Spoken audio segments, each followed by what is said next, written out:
আসসালামু আলাইকুম এভরিওয়ান, কেমন আছেন আপনারা সবাই? তো আজকে রাতের ডিনারে আমাদের রয়েছে চিকেন চাপ এবং নান রুটি।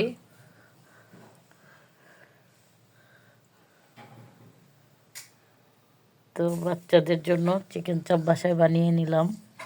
আমার বাচ্চারা বাসায় বানানো খাবারই বেশি পছন্দ করে, তাই বানিয়ে নিয়েছি।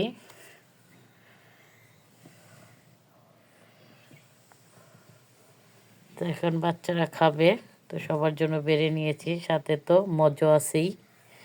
আর মিউনিসটা আমি বাসায় করেছি, যে ব্লেন্ডার সহই নিয়ে এসেছি। তো এভাবে আমি বাসায় বানিয়ে দিই বাচ্চাদের।